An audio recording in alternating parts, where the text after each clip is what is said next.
Hey guys, tonight we drift gently into the powdered, polished, and perfumed world of the British Regency era, where everything looks elegant on the outside and everything itches on the inside.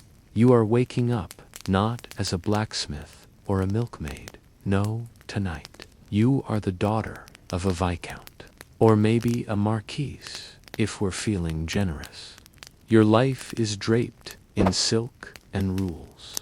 Your future, an intricate negotiation between corset straps and marriage contracts. Your bed is enormous, draped in curtains so heavy they could stop a cannonball. It's also cold, always cold. Regency homes don't have insulation, they have drafts. Breezes that sneak between floorboards and whisper, "You should have been born in Italy." A soft knock. Your lady's maid enters silently, trained by years of observing your sighs, silences, and carefully suppressed emotional breakdowns. She brings the washbowl, lukewarm water, in a delicate porcelain basin. You dip your fingers in. It smells, faintly, of lavender and centuries of restraint. You do not wash your whole body. That would be madness. You dab wrists, temples, and behind the ears. Clean enough to pass judgment, but not clean enough to make you suspiciously French. So, before you get comfortable, take a moment to like the video and subscribe, but only if you genuinely enjoy what I do here.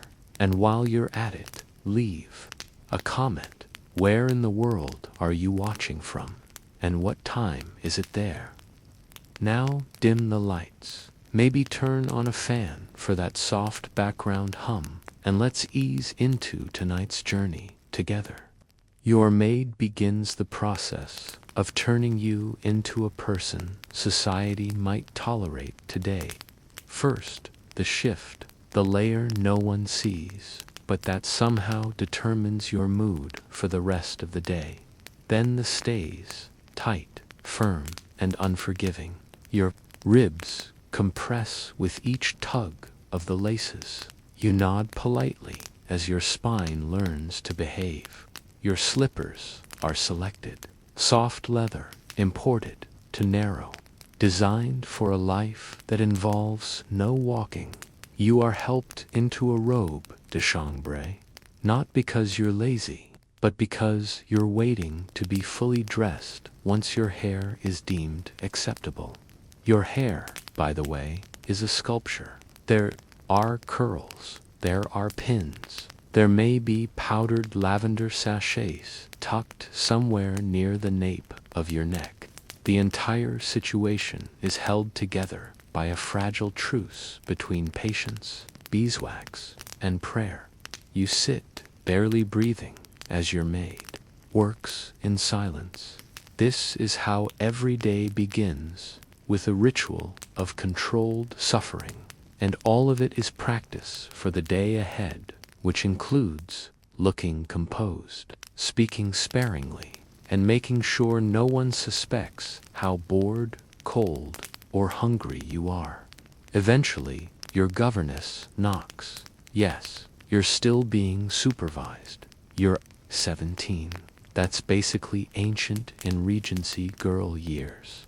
But you must remain unmarred by scandal, which means no unchaperoned walks, no opinions too confidently expressed, and definitely no laughing with your mouth open.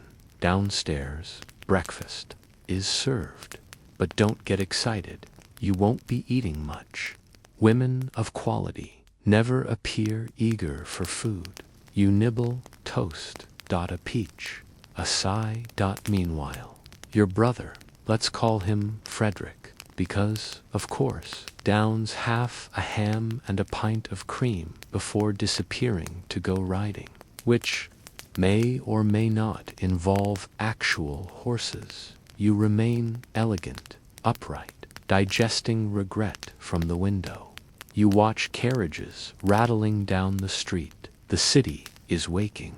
London in 1815 smells like coal, ambition, and horse droppings. But from your townhouse, it looks like potential. You'll be attending a soiree this evening, or perhaps a musicale, maybe even a dinner, where people pretend to enjoy things like boiled pigeon and hours of polite conversation about drainage in Bath. Your mother reminds you again not to frown, not to blink too much, and for heaven's sake, not to mention the French Revolution. Everything is as it should be. You are painted, powdered, singed, pinned, perfumed, perfunctory, and perfectly acceptable. And the day has only just begun.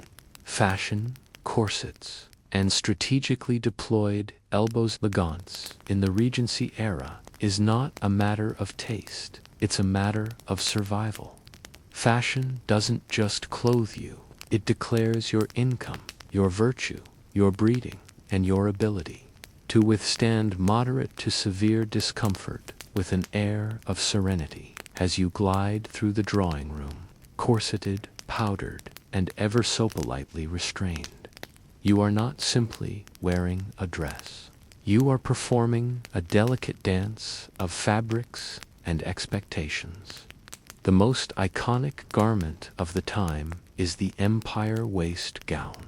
High-waisted, flowing from just beneath the bust, it gives the illusion of long legs, delicate stature, and complete financial dependence. Typically made from muslin, a fabric so light it flutters if someone so much as exhales near it. These dresses are often pastel, ivory, or eggshell blue.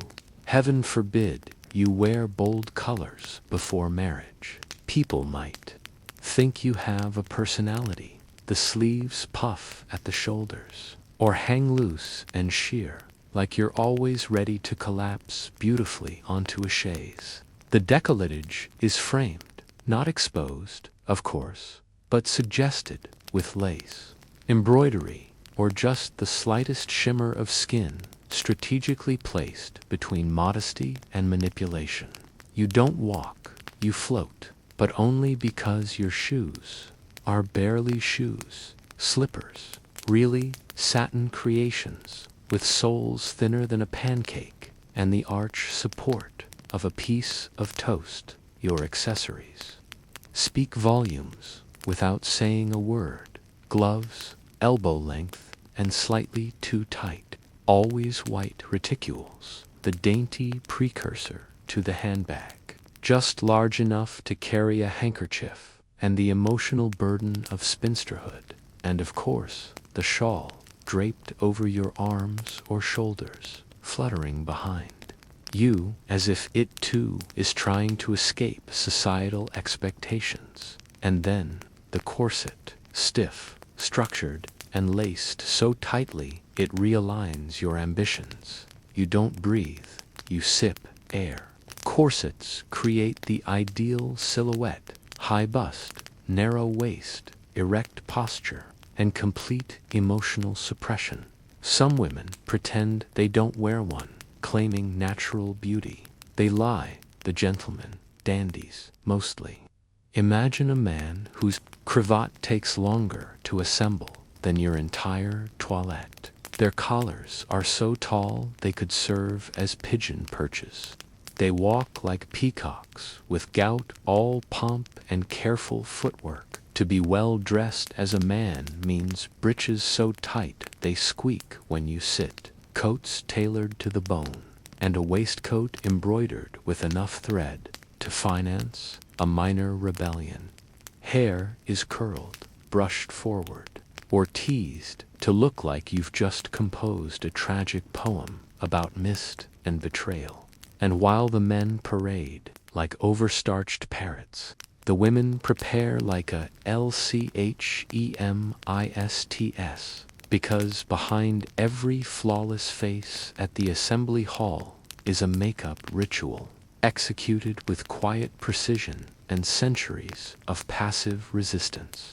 Regency makeup is all about subtle deception, rice powder dusted, lightly over the face, removing any trace of sunlight or pores. Pale skin suggests a life lived indoors, preferably on fainting couches. Rouge applied to the cheeks, but just enough to suggest liveliness, not exertion. A hint of color, like you've just blushed at a compliment or caught a cold.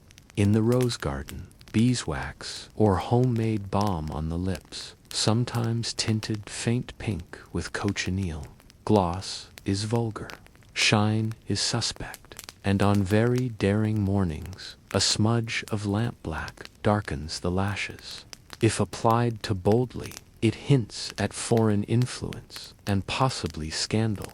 Perfume is discreet. Violet, lavender, or rosewater. Enough to leave a trace on a gentleman's gloves. Not enough to announce your presence before you enter a room. That would be nouveau riche.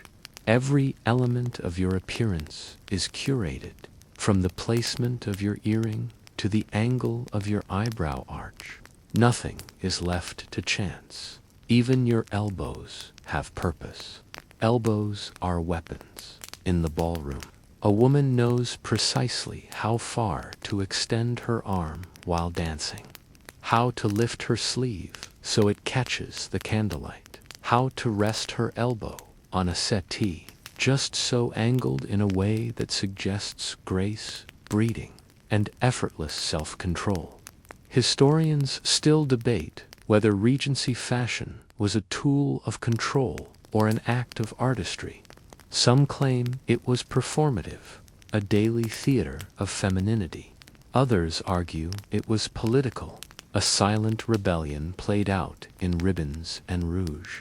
But as you step into the drawing room, floating in your empire-waisted muslin cheeks, softly tinted, posture unwavering, you don't have time to theorize. You're busy surviving elegance. You are now dressed gloriously, uncomfortably, expensively.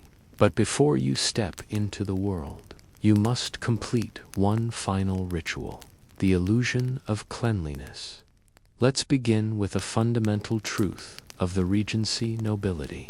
You do not bathe every day. You do not even bathe every week. Regular bathing is something the French are experimenting with, and we all know how that's going for them.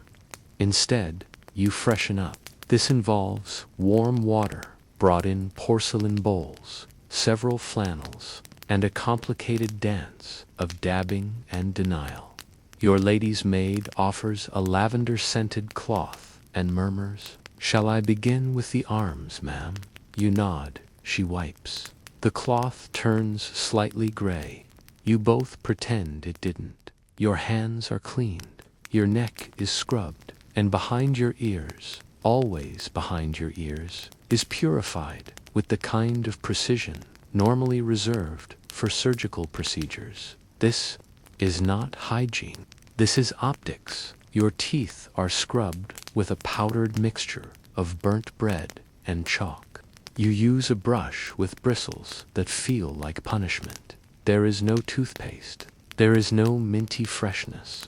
There is only the hope that you don't smile too wide during conversation. Deodorant, unheard of, but vinegar. Vinegar is everywhere. You splash it on your armpits. You dab it on your wrists. You sometimes even inhale it, just to remind yourself that you're alive, and not entirely alone in your suffering. Let's not forget your perfume. Your dressing table has an army of tiny glass bottles, rosewater, orange blossom, bergamot. Some are imported from Italy. Others are made by local apothecaries who definitely did not wash their hands.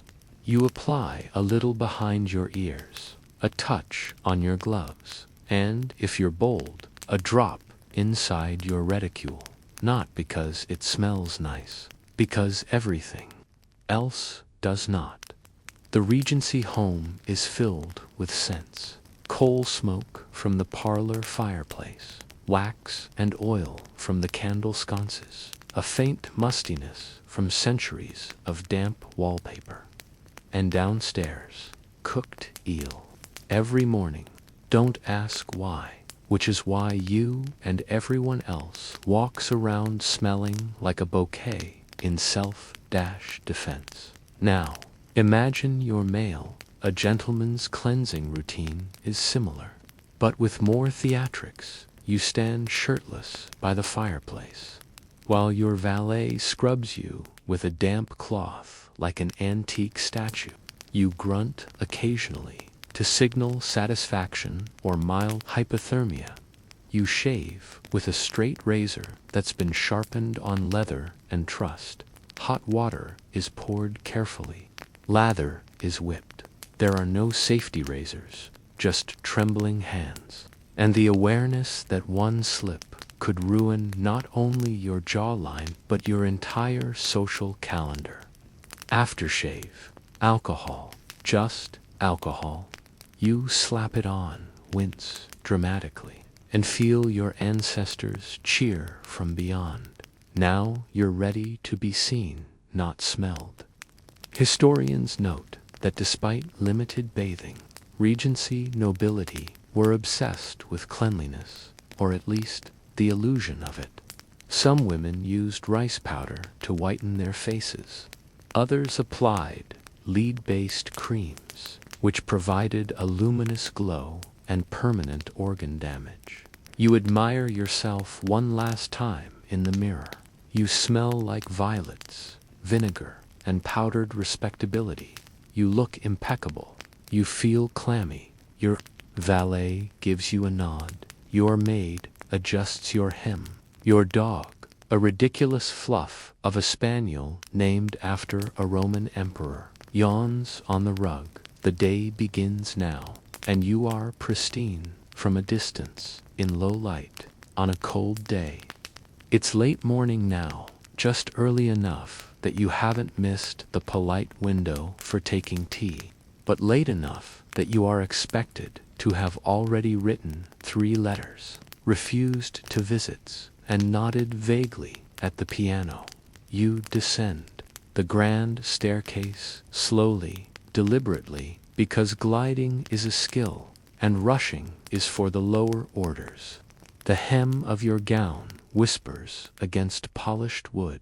Somewhere a footman straightens. The drawing room awaits. The fire is lit. The tea is steeped. The biscuits are dry by design. You take your seat in an armchair you didn't choose and wouldn't dare reupholster. Beside you, your mother is already in position, a posture, somewhere between a sphinx and a gatekeeper to social ruin. You are about to begin one of the most intricate, delicate, and strategically dangerous parts of the day. Conversational performance over tea. A maid pours. You sip slowly, with 2 fingers out. The pinky finger rule is a myth, by the way, but try explaining that to Lady Worthingford, who claims she learned it from a duchess. Across from you, Lady Cartwright arrives. She's wearing puce again. She offers compliments about the wallpaper, which she secretly finds dreadful. You return the favor by admiring her gloves, which are slightly too tight and reveal a hint of desperation. Then comes the volley. Did you hear about the Derbites? I had no idea Lady Anne was so advanced in age. Her complexion is entirely artificial, you know? Tea in the Regency era is not about refreshment. It's about reconnaissance. Your mother smiles sweetly, but does not blink for 12 minutes. She is scanning Lady Cartwright for signs of financial trouble. The goal, of course, is to determine which family is still marriageable and which is quietly selling silverware to fund appearances. Meanwhile, you try to appear mildly interested in embroidery while staying within earshot. Why? Because you are of marriageable age, and the world is your ballroom floor. Almost Lady Cartwright mentions that there will be a small gathering on Thursday. Just a few people, a card table, some conversation. but you know what that means. It's a trap. Thursday's casual gathering is a test. Who attends? Who speaks? Who is noticed? And who will be remembered on Friday morning as someone worth writing to about a potential match? Your mother accepts the invitation with the exact tone of someone accepting a slightly wilted bouquet, gracious but cautious. Then comes the biscuit. Stage, you're offered one.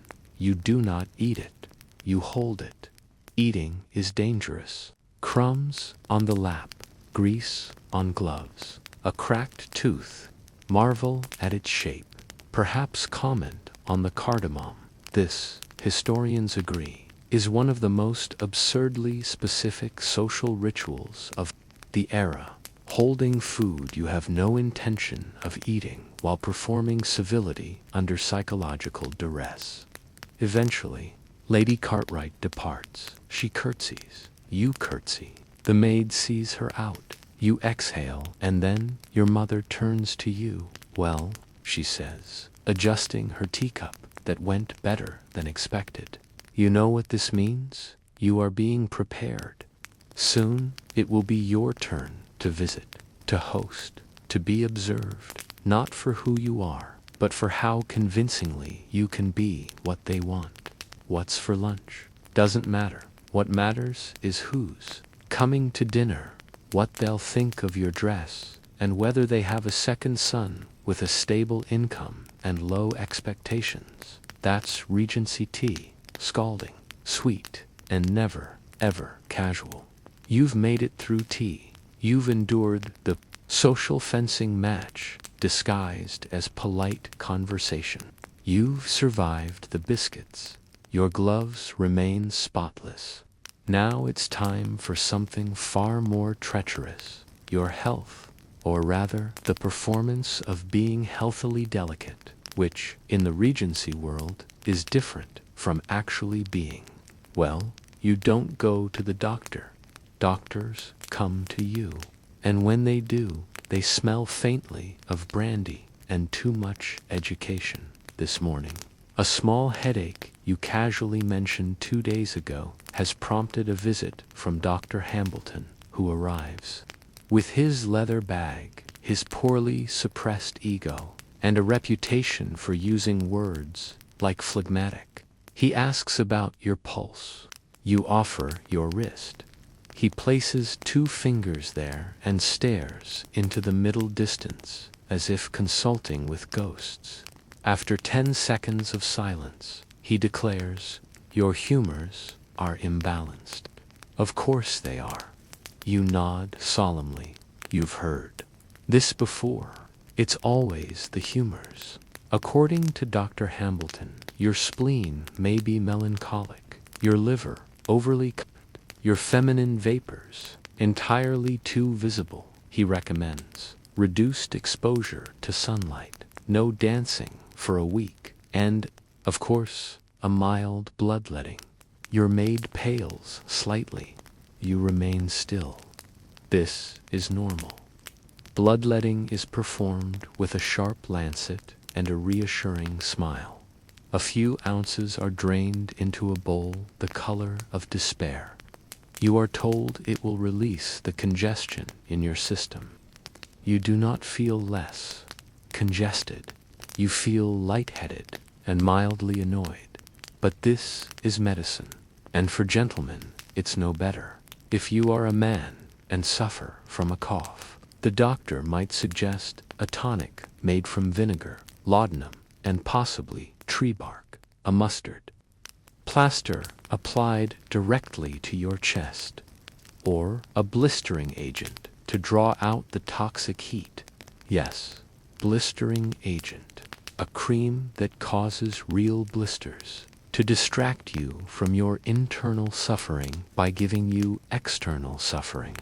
Gentlemen accept this with stoic grunts, followed by a restorative glass of port, because port is believed to cure everything from melancholy to marital disappointment. Women, on the other hand, are offered tinctures. Mysterious little glass bottles with names like Mother Whitby's Elixir or the Gentle Restorative. These often contain opium, which is why, despite the social pressures, the corsets, and the eavesdropping matrons, many ladies drift through the Regency in a mild daze, quietly humming to themselves. Historians still debate whether these treatments were helpful or purely decorative. Most agree that doctors in the era had remarkable confidence and very little success. You rest after your treatment. You are not to exert yourself, unless, of course, the Earl of Chadsworth is attending the garden party this afternoon, in which case you are expected to rally. Your mother peeks in, nods approvingly, and whispers something to your maid about preparing the sage green dress, the one with the tasteful décolletage and the embroidered hem, the one that says, "I'm fragile but fertile." You lie in bed, staring at the canopy, imagining a world with aspirin or central heating, or fewer leeches. The candle beside you flickers. You hear someone downstairs arguing about whether ginger root counts as a proper tonic. You close your eyes and allow yourself a 5-minute nap. You've earned it. Tomorrow may bring a cough or another diagnosis, but for now, your humors are quietly stewing. Evening is approaching. The sun dips low behind the Georgian rooftops, casting a soft golden glow over London's Soot Street skyline. The drawing room is bathed in amber light filtered through lace curtains because real sunlight should never fall directly on your skin. That would be far too natural. It's Sunday, which means, of course, you are going to church. Not because you're feeling particularly spiritual, although you might be, but because skipping a service would be like announcing to the entire social world that your soul is under renovation.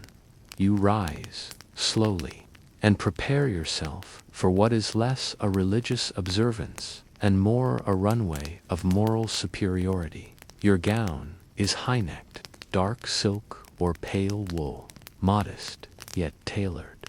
Your gloves are gray, clean. Your bonnet is tastefully somber. You have rehearsed the precise angle at which to tilt your head to look reflective, not theatrical. The carriage arrives. It smells of old velvet oil and minor resentment. You step in, your skirts gathered, your expression composed. Your mother follows, adjusting her collar as if the vicar might personally inspect it.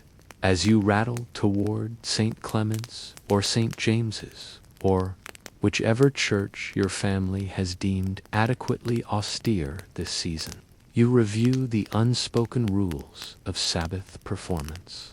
Do not slouch, do not fidget, do not sing louder than a duchess unless you are a widow, and above all, do not fall asleep during the sermon, even if it lasts longer than your first engagement. The church is cold, always cold. Stone walls, long pews, echoes that make coughs sound like cannon fire.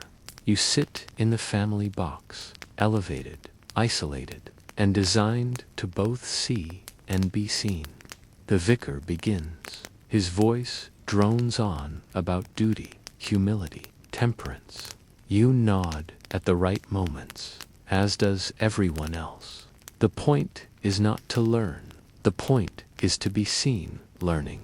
Meanwhile, you steal glances at the other pews. Lady Forthering is here, dressed in black for the 6th year running. Her husband died, yes, but that was 3 fashion cycles ago. Lord Pembroke's heir is seated 3 rows down. He is yawning, subtly. He is also still single. Miss Charlotte Davenby appears to be praying, but is clearly just hiding a note under her hymnal. You marvel. as many do, at how the church service has become the most important place to quietly evaluate everyone's marriage, prospects, health, and taste in millinery. When the sermon ends, you rise as a unit. The closing hymn is sung in a collective murmur, just tuneful enough to appear devout, just quiet enough to not draw attention. After the final blessing, the real work begins. You exit slowly, gracefully. You hover near the gate. People greet each other in tones of reverent boredom. Oh yes, lovely passage from Corinthians today. Indeed, indeed, the one about grace. Or was it judgment? I particularly liked the mention of mercy. Yes, such a hopeful word. And with that, you're dismissed. But not truly, because Sunday afternoon means calls, social visits to other noble households. A brief 15-minute performance in the drawing room of another uncomfortable sofa. Another tepid tea, and another opportunity to prove that you are refined, restrained, and utterly predictable. You are catalogued by your peers, who you visit, who visits you, how long you stayed, and what you said about the latest sermon. All of it matters. All of it is noted.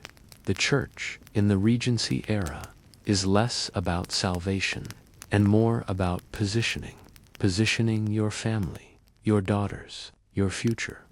Historians still debate how much of Regency religion was sincere and how much was social. Strategy, most agree it was both. The fear of damnation and the fear of embarrassment often walked hand in hand in well-polished boots, no less. You arrive home, dinner is being prepared. You allow yourself a small breath of relief. Church is done. Your hat has not fallen off, and no one whispered your name in scandal today. That's what passes for a win in this era. That, and not sneezing into your gloves during the offertory. Waltzes, whispered deals, and weaponized smiles. You step into the ballroom, and the air is thick, not just with candle smoke and perfume, but with expectation. This isn't just a party, it's the arena. The grand chandelier overhead sparkles like it knows every scandal in the room. Hundreds of candles reflect off polished mirrors, making the entire hall glow with an illusion of warmth. But don't be fooled, it's not warm. Your breath still ghosts slightly in the air, and your satin slippers are no match for the cold marble beneath. The orchestra tunes with the seriousness of a funeral, because in many ways this is a funeral for casual flirtation, a funeral for personal choice, a celebration of strategy, status, and sweaty palms discreetly dabbed behind fans as the daughter of a viscount or marquise. Depending on which cousin you're trying to impress, your evening has already been planned down to the angle of your curtsy. Your dress is muslin, of course, or perhaps imported silk if your father is feeling optimistic, elegant, and it reveals just enough of your collarbone to say, I am refined, but my bloodline is available for negotiation. Your hair is in curls, sculpted with iron, sweat, and prayer. There's a fresh flower tucked behind your ear, placed there at an angle proven by previous seasons to suggest both innocence and fertility. Your gloves are spotless. They must remain that way. Any sign of wear might hint at poverty, or worse, excessive enthusiasm. And now you hover. Yes, hover. Because every decision from this point forward is a tactic. Where you stand says whether you're confident or desperate. Who you talk to first will signal your family's alliances and how many times you smile before the first dance begins. that could determine whether you're charming or forward. Spoiler: 3 smiles is the absolute maximum. 4, and you're practically French. The young men arrive with practiced boredom. Cravats, high hair brushed forward, shoes buffed to a shine. They are all looking for wives, or, more accurately, dowries, with well-behaved daughters attached. You spot them scanning the room. They don't make eye contact. Too risky. They glance, nod, glance again. It's a mating ritual invented by people too repressed for actual conversation. And then comes the first dance. The order of dance partners is a matter of diplomacy. Your father has already spoken to a duke's manservant who hinted that his second son might be available for social interaction, which, translated from Regency speak, means he's poor but has a nice chin. You're approached, he bows, you curtsy, your gloved hands touch barely. The music begins as you move through the patterns of the waltz or the quadrille. Your dress sways just so. Your expression must stay light, interested, but never too interested. You must seem impressed, but not impressed enough to suggest you have no better offers. You speak in whispers, all coded messages. Have you been long in town? Equals, I'm watching you. The music is lovely tonight. Equals, I might be open to your proposal. I do enjoy the country air. Equals, my estate has horses behind the dancers. The real performance begins. The mothers, seated like statues with fans and teacups, they exchange meaningful glances. Some feign interest in embroidery, others nod politely while mentally calculating dowries. The fathers, meanwhile, gather near the punch bowl, discussing land, titles, and future grandchildren with the gravity of military strategists. This is not just a dance. It's a trade fair for daughters. You twirl, you flutter your fan. You let your eyes flick toward the gentleman from earlier, just long enough to make him feel chosen but not hunted. Your palms are sweating, but no one must ever know. You excuse yourself briefly, not to powder your nose, but to regain composure and recalibrate your facial expressions. 2 more dances, 3 more partners, a near-accidental touch of fingers during a bow, a comment about your pianoforte skills. Each moment is a breadcrumb trail toward matrimony, or, at the very least, toward a slightly elevated social tier. Historians still debate the precise effectiveness of these balls. Some claim they were critical matchmaking hubs. Others argue they were little more than expensive exercises in collective denial. You, however, are focused on surviving the evening with dignity, precision, and your mother's voice echoing in your mind. Never dance twice with the same man unless you're ready to marry him. And so, you dance, you smile, you sparkle, and you try not to think about the fact that your entire life may pivot on the quality of your next curtsy. Section 8. The morning after the ball arrives, not with birdsong, but with a mild headache, a crumpled dance card, and your mother hovering near your bed like a solicitor with good news. She does not speak right away. That would be improper. Instead, she sits in your room with a cup of tea and a gaze that has interrogated dukes into marriage. So, she says, at last, what did you think of Mr. Langston? You blink. You are still wearing one glove. Your hair is pinned in what can only be described as a historical tragedy. Your brain is somewhere near the desert table from last night, but you know the answer matters, because Mr. Langston danced twice. He spoke to your father. He asked if you liked reading, and in the world of Regency nobility, that's practically a proposal. Your mother already knows how much land he owns. Your father is investigating whether the estate is entailed. Your job, in this moment, is to seem interested, but not eager. You sip your tea and murmur something vague about his pleasant demeanor.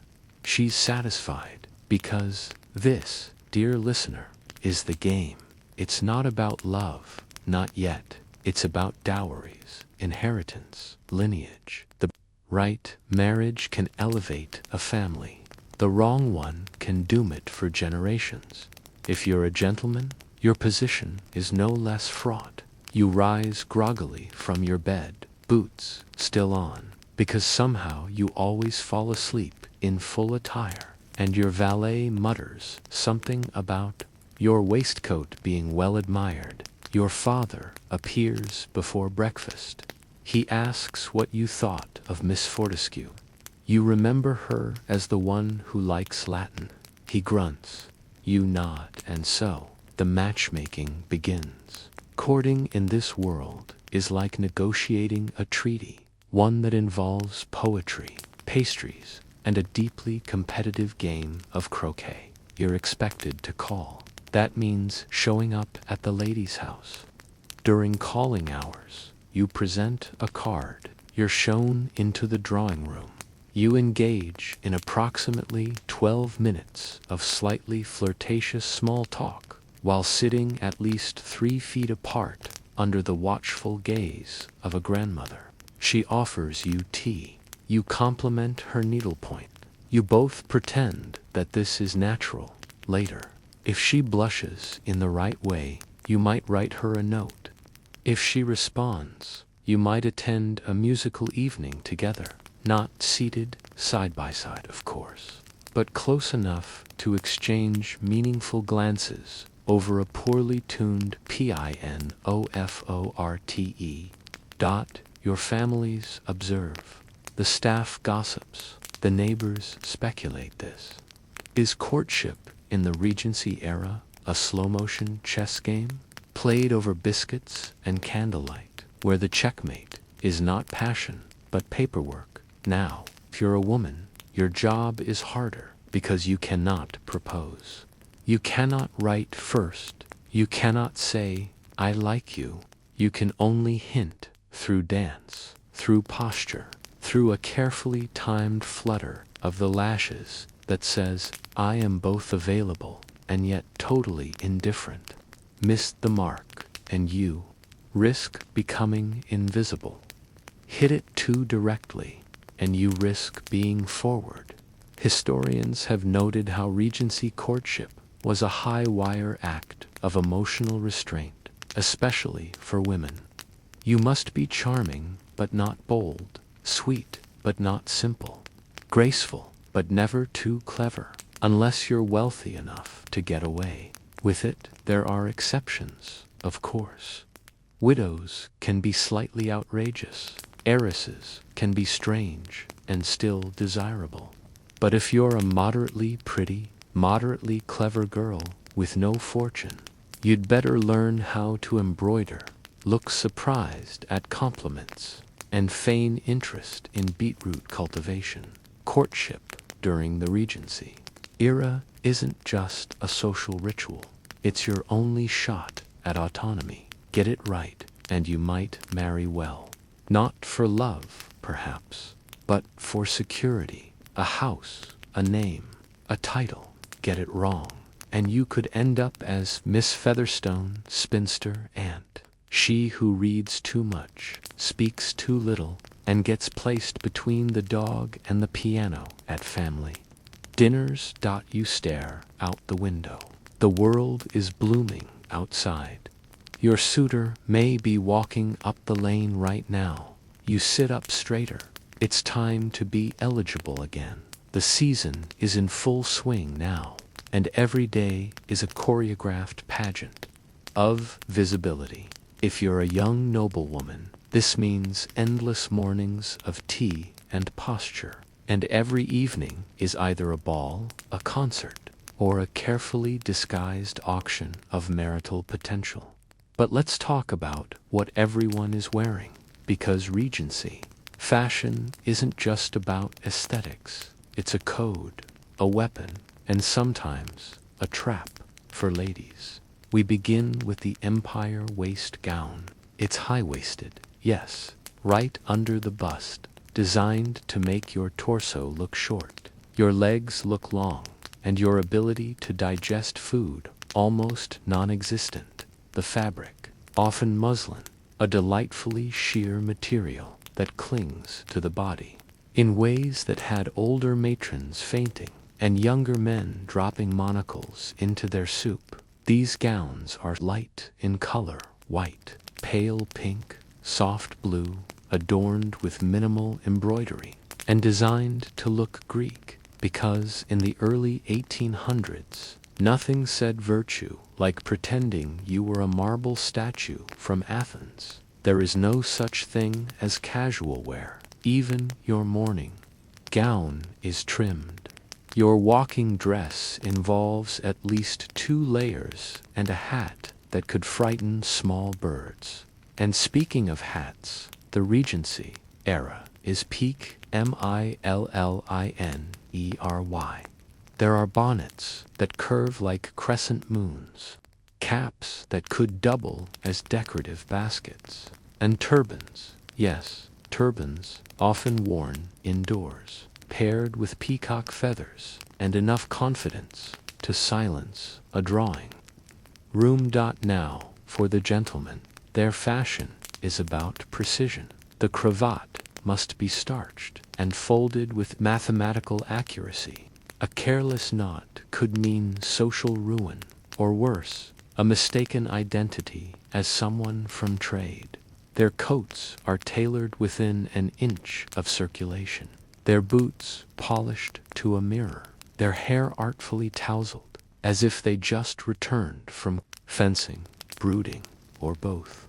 The silhouette, broad shoulders, narrow waist, long legs, which is why so many gentlemen in the Regency era appear to be shaped like elegant triangles. There are no belts, there are breeches, and sometimes pantaloons, which is a word that sounds silly until you try sitting down in them. Now let's discuss undergarments. You, a lady, wear a shift. The base layer stays similar to corsets, but slightly less aggressive, emphasis on slightly, possibly a petticoat, and then your gown under it all.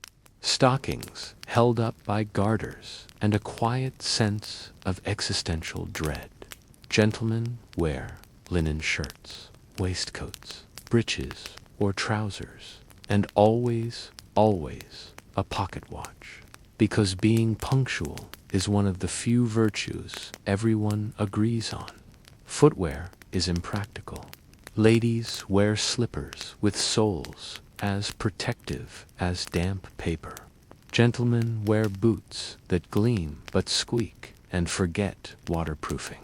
Step in a puddle and you're both cold and undignified. Historians agree that fashion in the Regency era was about performance. You dressed not just for weather or comfort, but for social narrative. A hemline too high, scandal, a color too bold, bold indeed, maybe even dangerous, a dress seen twice in 1 week. Your reputation is finished. Even jewelry tells a story. A pearl choker signals elegance. A brooch with a lock of hair inside. Melancholic romance. Cameos, always tasteful. Paste diamonds. Only if you can lie convincingly. And always, always, because touching someone's skin to skin without gloves is the 1813 version of we're practically married. Fashion in this era is exhausting, restrictive, maddening.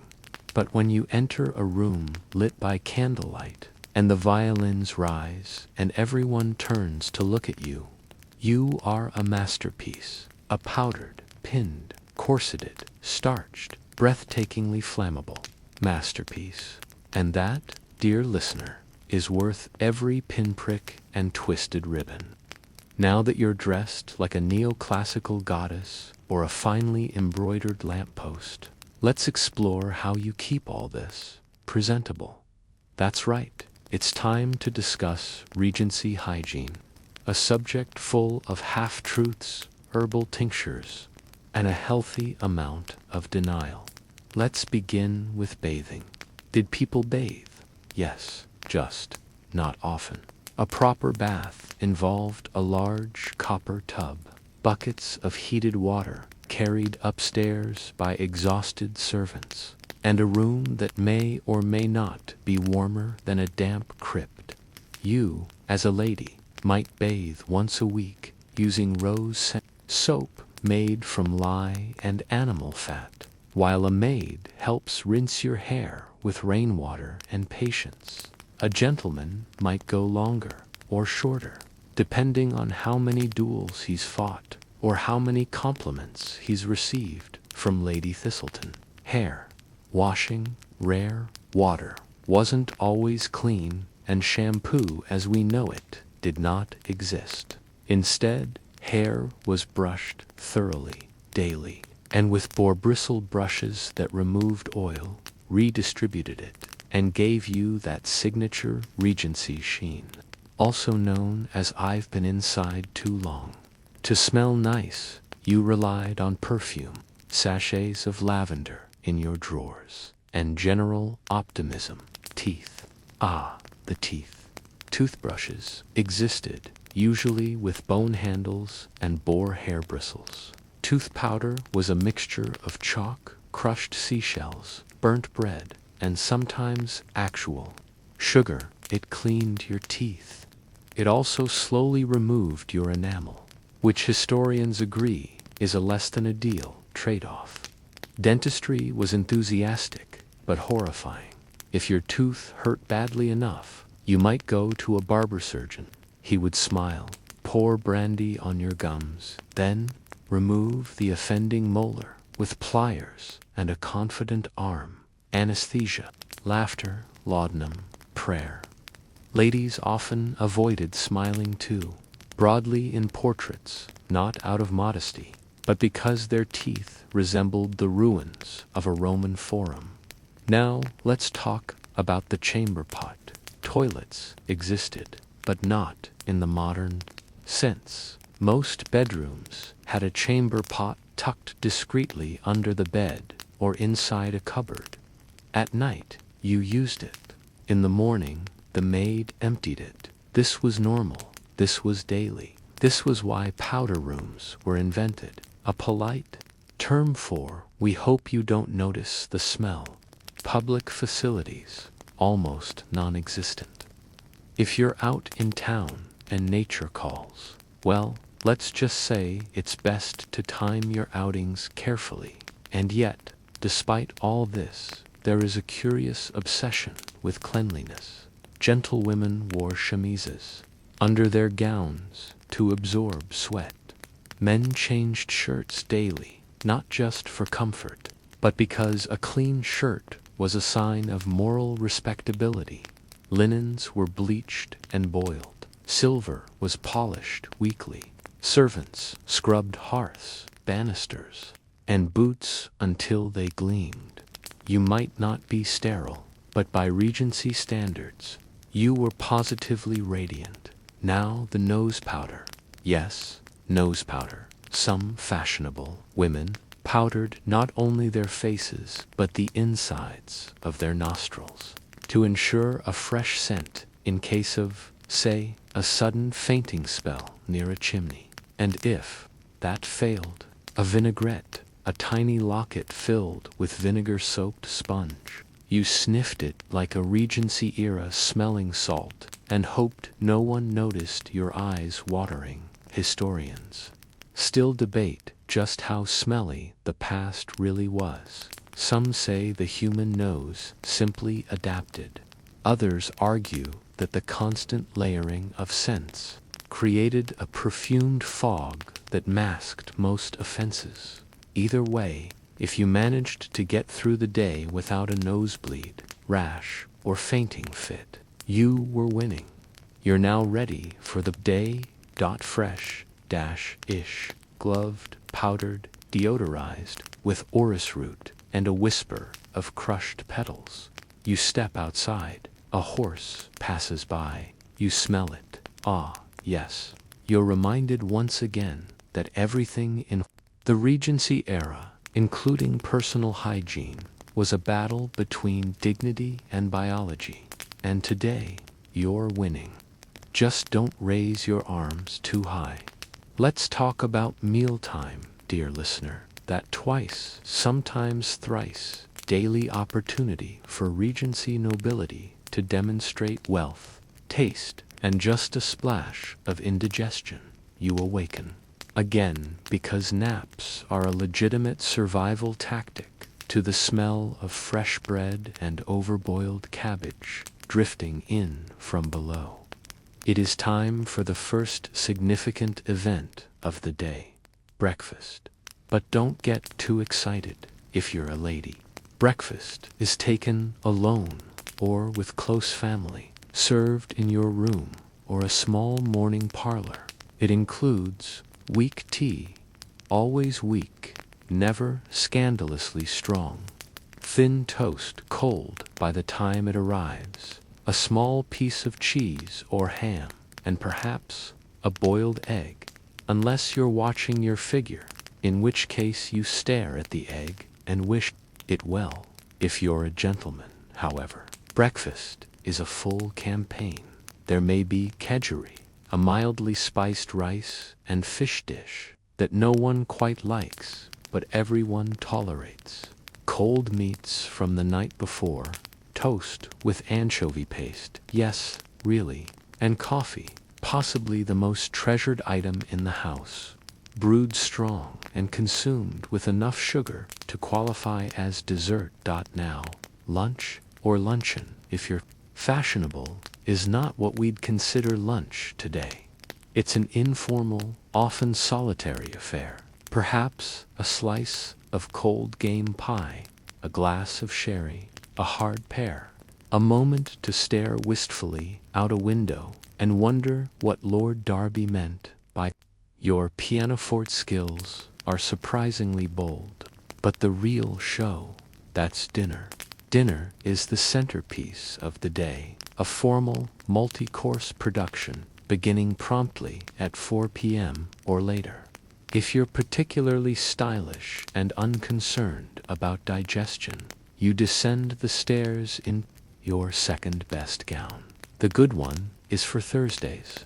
The dining room is lit with candles that make everyone look 3 years younger. Silver glints, crystal sparkles. There are more forks than you have fingers, and the menu, top start. With a clear soup, so thin it's mostly hot water, with ambition. Then roasted fowl, perhaps a peacock or capon, decorated with its own feathers. For that extra, you're definitely eating a bird drama after that. A parade of pigeon pie, jellied fish, always a crowd divider, creamed celery, sweetbreads do not ask, and artfully arranged vegetables so overcooked they resemble memories of their former selves. Everything is heavily seasoned, not for flavor, but for preservation. Dessert arrives like a reward for endurance. Trifles with layers so precise they defy physics. Ice creams, hand-churned with saltpeter and hope. Fruit pyramids sculpted like architectural studies and syllabub, which sounds like a sneeze, but is actually a whipped wine pudding that tastes like clouds and consequences. Now, the rules. You eat slowly. You do not comment on the food unless it's positively. You never reach across the table.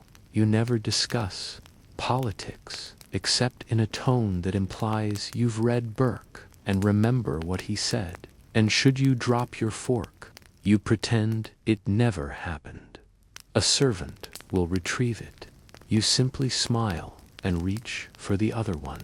You always have at least 4.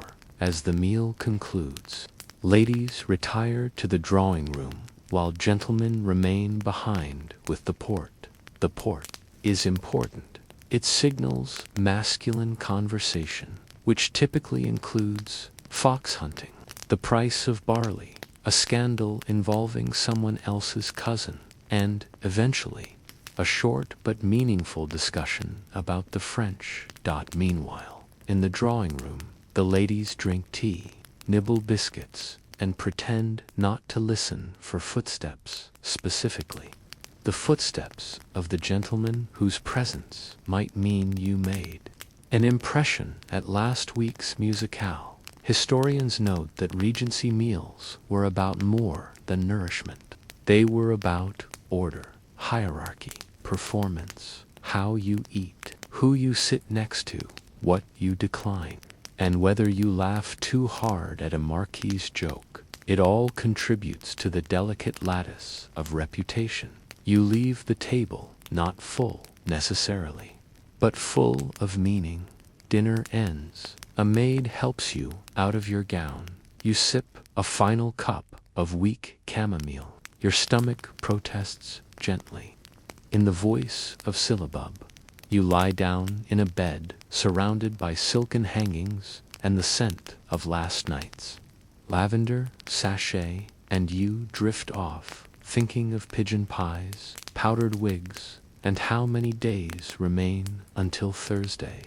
It's a weekday afternoon in the Regency era, which means it's time for something dreadfully important and emotionally exhausting. Justice. No, not the superhero kind, the other kind. The kind involving powdered wigs, oak-paneled courtrooms, and a legal system that's somehow both elegant and completely terrifying. Let's begin with how justice looks. If you're a nobleman, justice is a matter of discretion, reputation, and whether or not you've upset the wrong duke. If you're not a nobleman, justice is a matter of luck, location, and how recently you've bathed. Most disputes never even reach a courtroom. They're settled by social whispers, family meetings, or a strongly worded letter sealed with wax and passive aggression. But if you must go to court, prepare for drama. Judges wear robes. Barristers wear wigs. No one is quite sure why. The wigs are white, curly, and carry the scent of ancient leather and powdered starch. They're not comfortable, but they are symbolic, which in Regency England is always more important than comfort. Let's say you're a young lady who's been wronged. Perhaps a broken engagement, a slanderous pamphlet, an impolite poem printed in the Morning Post. You may take the matter to Chancery Court, where nothing happens quickly and everything happens politely. Or, if you're poor and unlucky, you might be tossed into the Old Bailey, a courthouse so famous it's practically a character in a Gothic novel. There, justice is swift, theatrical, and frequently horrifying. Minor offenses, like stealing bread, can earn transportation, not a carriage ride, but a one-way trip to Australia. Yes, that Australia. Major crimes, like horse theft or impersonating a noble, can lead to the gallows, often with an audience. And if you're a woman, beware. The courts are deeply invested in your virtue. Did you appear modest in court? Did you cry prettily? Did you faint at the right moment? Then you might be believed. If not, well, the law, while blind, does seem to squint suspiciously at women who are too loud, too clever, or too unmarried. Now let's shift to Parliament, that stately home of legislative chaos. If you're a nobleman, you may sit in the House of Lords. If you're not, you hope someone in the House of Commons remembers your village exists. Laws are passed in rooms filled with tobacco smoke, Latin phrases, and the unshakable belief that landowners always know best. You, as a citizen. Don't vote unless you're male, own property, and aren't Catholic, which excludes women, most working class men, and anyone who believes in PayPal authority. Despite this, politics is lively. Dueling pamphlets, impassioned speeches, and the occasional fistfight outside White's Club are all part of the democratic process, or what passes for it. Justice is slow, but scandal travels fast. A badly timed letter, a misquoted sermon, a lady caught kissing someone behind the orangery. Any of these can spark a social trial far more brutal than any court of law. Historians argue over whether Regency England was truly a society of laws. Some say yes, pointing to reforms and evolving standards of evidence. Others just point to the fact that you could still hang for stealing a handkerchief.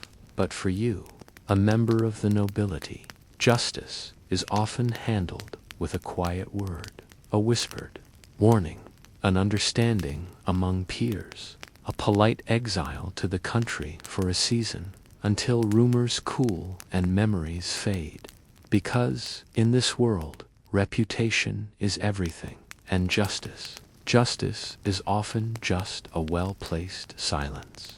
Now, let's turn our candlelight toward one of the great and often overlooked institutions of Regency society, the church. It's Sunday again.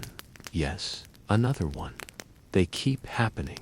You rise, reluctantly, from your canopied bed, knowing full well that today's sermon will contain a reminder of your inherent sinfulness, a cautionary tale involving someone named Obadiah, and at least one thinly veiled jab at Lady Pembroke's spiritual vanity. Church in the Regency era is not optional. It is ritual, reputation, and routine, wrapped in scripture and delivered with a touch of social judgment. If you're from the nobility, your family likely attends Anglican services, meaning the Church of England, Protestant, but with flair, and headed by the king, which is convenient if you're also loyal to the king. You don't just go to church, you arrive at church. Your pew is reserved, your hat is judged, your presence is noted. You sit stiffly beside your relatives, separated by invisible walls of formality and unspoken emotional trauma, while the vicar drones on about temperance and the consequences of card games played on holy days. And yet, you listen, because the church is more than spiritual guidance. It's where you make social appearances, hear town gossip, glance longingly across pews at eligible suitors, and pretend you don't notice that Miss Eliza's gloves are scandalously short. After the service, there's the church walk, also known as the Parade of Intentions. You stroll through the churchyard in slow, measured paces, nodding to acquaintances, lifting your skirts just above the dewy grass, and offering gentle smiles that say, "I'm pious, but also still very much available." Now, to the theology. Regency faith is a peculiar mix of Calvinist gravity, Enlightenment skepticism, and deeply rooted social custom. The nobility isn't necessarily more devout than the lower classes, they're just better at performing it with tasteful restraint. You might read a psalm after dinner. You might keep a book of devotions on your writing desk. But religion, for you, is often a choreographed presence more than an internal revival. Now, if you're of the working class, the experience is different. You may attend a village church, or a nonconformist chapel, Methodist, Baptist, or one of the many sprouting denominations that appeal to the heart more than the hierarchy. These services are louder, more emotional, less decorated, and possibly more spiritually sincere. But you, noble listener, are expected to remain with the Church of England, respectable, orderly, and fully sanctioned by Parliament and good taste. Clergy are a class unto themselves. A younger son of a noble family might become a clergyman, especially if he's too dull for the army and too awkward for court. He wears modest black, delivers moderate sermons, and, if lucky, marries well, which in this era is practically a sacrament. Clergymen are often underpaid, overworked, and universally invited to dinner parties where they're expected to laugh quietly and take second helpings without appearing greedy. Religious instruction is everywhere, in schools, in parlor conversations, in the careful selection of who gets to host charity events during Lent. Children are taught their catechism. Servants are expected to attend services unless they're ironing your petticoat, in which case God understands. Historians often note that Regency religion was both foundational and performative. People believed, and even those who didn't acted like they did, because in this society, faith and respectability walk hand in hand, often arm in arm. The tea is poured. The conversation turns to whether the new curate is a little too enthusiastic. You fold your napkin, smile at the table, and say, well, better too much salvation than too little, I suppose. And everyone laughs, because no one wants to admit they're not quite sure what that means, but it sounds delightfully devout. Let's gently unfold the next chapter of Regency life, the role of women, noblewomen to be precise, and how one might spend a life being decorative, strategic, and only mildly enraged. If you're born female and titled, congratulations. You've won the social lottery with conditions. From the moment you're out of swaddling clothes, your path is gently but firmly carved in stone. You are taught how to curtsy without trembling, how to speak French, but only a little, how to embroider things no one will use, and how to play, preferably while looking wistful. You are not taught how to manage money, how to speak in public, or how to ask questions that make men nervous. Your world is measured in parlors, promenades, and pianoforte pedals.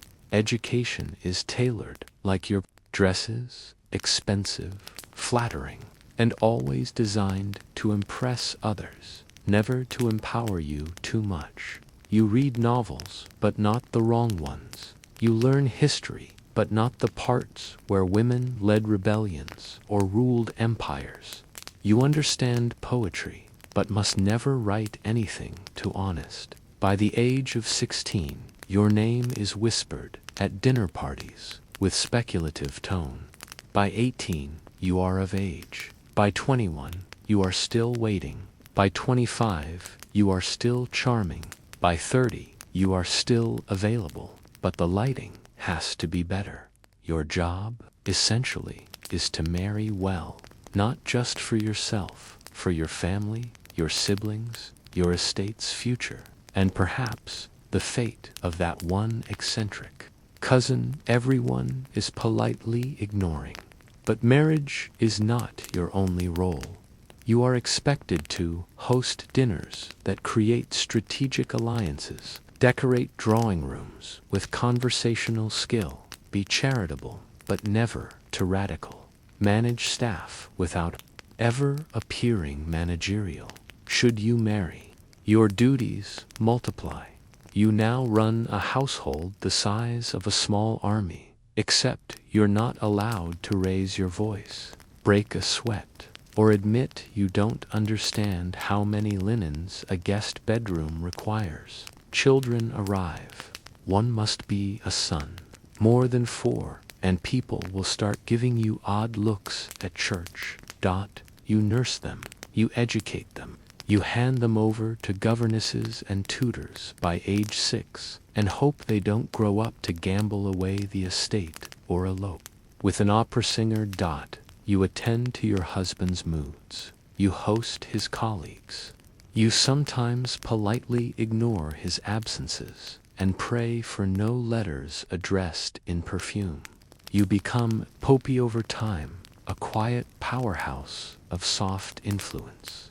You know who likes who owes whom, which dowager is secretly funding a political pamphlet. Historians often describe the Regency woman as powerless. But if you look closer, she's navigating an obstacle course of expectations with extraordinary grace. A mistress of timing, a magician of diplomacy, a chess player in gloves, and yet you are never quite free. You cannot vote. You cannot hold office. You cannot inherit most titles unless your father had no sons and an exceptionally creative lawyer. You can own property if you're widowed or clever. You can run estates if your husband is often absent and you pretend not to. You can WRITE anonymously. You can paint modestly. You can think but carefully. Some rebel quietly, like Jane Austen, hiding genius behind embroidery. Some rebel loudly, like Lady Caroline Lamb, setting fire to reputations like a Regency arsonist with excellent posture. And some most find joy where they can, in friendships, in gardens, in clever novels tucked into embroidery baskets, and in the slow realization that their sharp minds are often sharper than the men they're supposed to admire. You, reclining on a chaise with your third cup of tea, understand this deeply. You are polite. You are brilliant. You are almost free. And one day, perhaps, some historian will find your letters and say, "Ah, now she knew exactly what she was doing." The candles are burning lower now. The fire in the drawing room has turned to embers, and the evening air smells faintly of lavender, coal smoke, and the remnants of lemon tarts from supper. It's a perfect time to reflect on what all this, the gowns, the dances, the courtships, and court cases, adds up to. Let's talk about something less glamorous, but far more certain than a marriage proposal: life expectancy. If you are nobility in the Regency era, you live in a large house, eat slightly questionable meat, and employ enough servants to be considered respectably lazy. You also have access to doctors, which, depending on the doctor, may or may not improve your odds. On average, a person in England during this time might expect to live into their 40s or 50s if they survive childhood, and that's a big if. Infant mortality is high. Children die of diseases with charming names like consumption, ague, and brain fever, which could mean anything from tuberculosis to the sniffles, plus parental panic if you do survive into adulthood. Congratulations! The next great threat is medicine. Doctors of the period are a bit like overconfident chefs with a penchant for bloodletting and no concept of germ theory. Illness is treated with leeches, blistering agents, purgatives, and if you're unlucky, mercury. Yes, mercury, the cure that also tends to kill you. Have a headache? Let's bleed you. Trouble sleeping? Laudanum, opium in a bottle, served with a spoon. Coughing fits? Perhaps you need a mustard plaster applied to your chest, followed by prayers and a firm talking to, and yet people still live. Lady Wexley is 83 and insists it's due to her daily sherry and strict refusal to speak to anyone from Surrey. Lord Bixby swears by morning walks in the fog and cold baths. It should be noted that he also frequently forgets his name. What about accidents?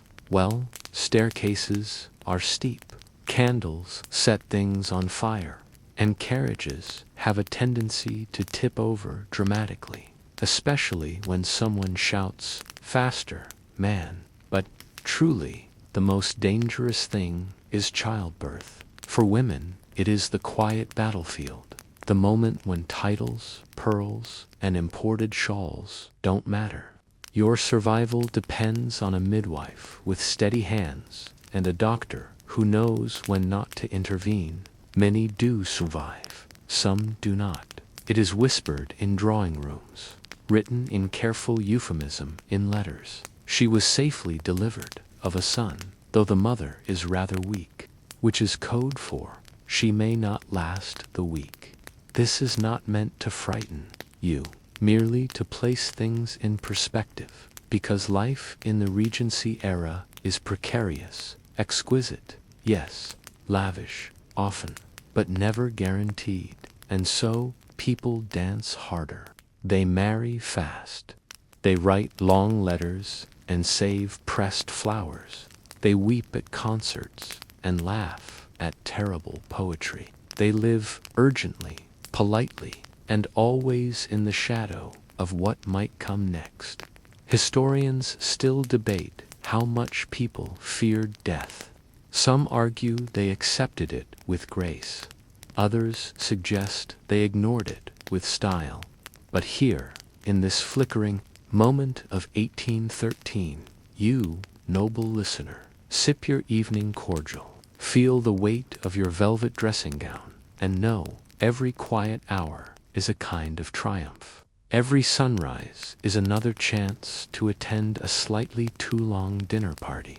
Every day survived is, in its own way, a Regency miracle. And now we return to silence. The candle has burned low beside your bed. The air is still, save for the gentle creak of old floorboards and the soft ticking of the long case clock down the hall. You're safe here in this world of manners and muslin, whispers and waistcoats, love letters and lace. You've walked through great halls. You've danced in silk slippers. You've survived powdered wigs, pigeon pies, and the complexities of polite society. And though the world beyond your window may no longer be lit by oil lamps or ruled by the rhythms of the ton, a piece of that elegance lingers here, soft as the hush of a drawing room at dusk. So rest now. Let your breath slow. Let your muscles unclench from the corset of daily life. Let the weight of the day slip gently off your shoulders, like a discarded shawl in a candlelit corridor. You are not being judged. You are not being summoned.